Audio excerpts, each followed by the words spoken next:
Hello everyone, my name is Jack Stern, and I'm here to give you the memo on the latest music. Let's not waste too much time with a corny intro though, because I've got a lot to cover this time.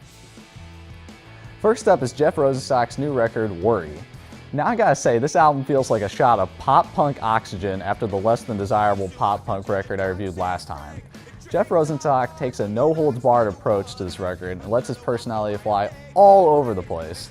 Coming off his record from last year, We Cool, he continues to develop his own unique punk sound, one that is soaked in immaturity, self-deprecation, and even some insightful social commentary for good measure.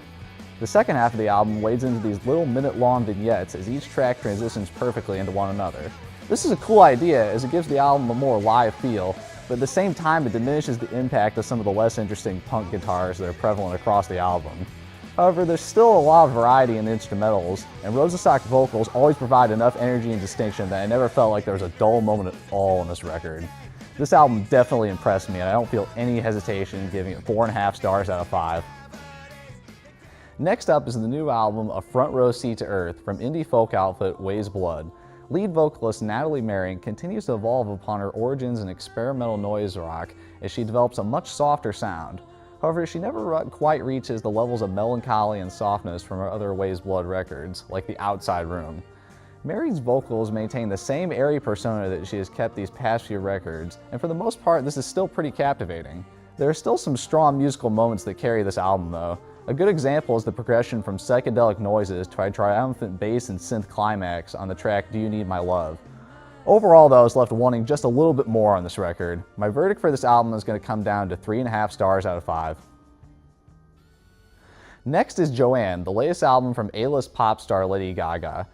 Personally, I never cared for Gaga's previous work beyond the occasional single. I always felt that her pop instrumentals were too busy and tried too hard to have that club banger sound without having any raw emotion behind them.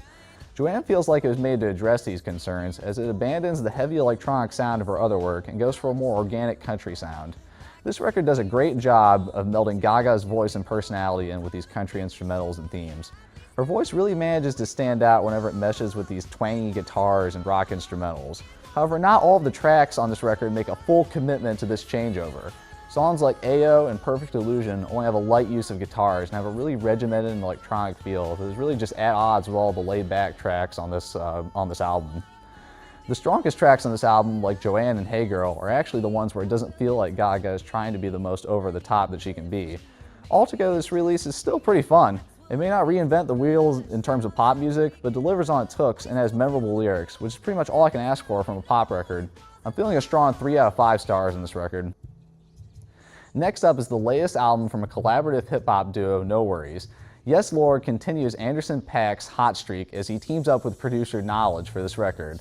The result is a project that pulsates with sultry R&B vibes.